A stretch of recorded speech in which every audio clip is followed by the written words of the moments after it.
জানালার উপরে অর্ধচন্দ্রাকৃতি নকশা, সেখানে সাজানো রঙিন কাজ। ইয়েমেনের ঐতিহ্যবাহী এ জানালার নাম কামারিয়া। জানালার ফাঁক গলে চুইয়ে পড়ে সূর্যের আলো, ঘরের ভেতর তৈরি হয় রঙিন নকশা। হাজার হাজার বছর ধরে ইয়েমেনের ঘরবাড়ির স্বাতন্ত্র্য ধরে রেখেছে এটি। আগে প্রতিটি জানালার উপরেই থাকত কামারিয়া। সময় বদলেছে, অটোমান যুগ পেরিয়ে এসেছে নতুন নকশা, তবুও টিকে আছে 4000 বছর পুরনো এ শিল্প।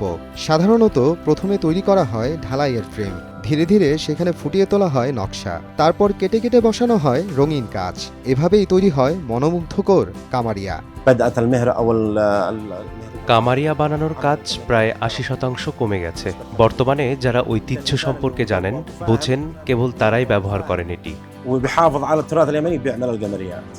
আপনাকেই বলছি, ইন্স্যুরেন্স করলে সিটিতে সুরক্ষা পাবেন নিশ্চিত। এই কামারিয়াগুলো নিয়ে গর্ব করি আমরা।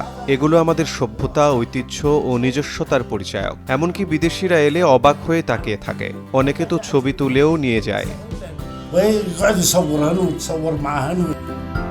কিন্তু এসেছে আধুনিক প্রযুক্তি, নির্মাণ শিল্পে ঘটে গেছে বিপ্লব। ঢালাইয়ের চেয়ে অনেক কম দামে পাওয়া যাচ্ছে অ্যালুমিনিয়ামের ফ্রেমের কাঠের জানালা, ফলে হুমকির মুখে পড়েছে এই শিল্প।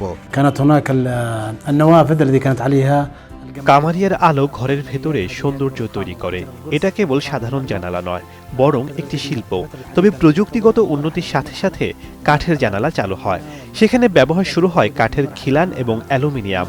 ফলে ইয়েমেনি ধাঁচের জানালার ব্যবহার কমে যায়। তাই ঢালাইয়ের খিলান এবং রঙিন কাজ তৈরির শিল্প ক্ষতিগ্রস্ত হচ্ছে। এই পরিবর্তনের ফলে কামারিয়ার শিল্প আজ ধ্বংসের পথে।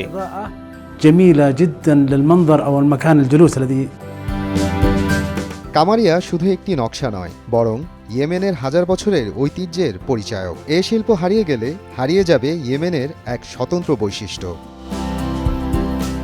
মোহাম্মদ আফরানুল ইসলাম, সময় সংবাদ।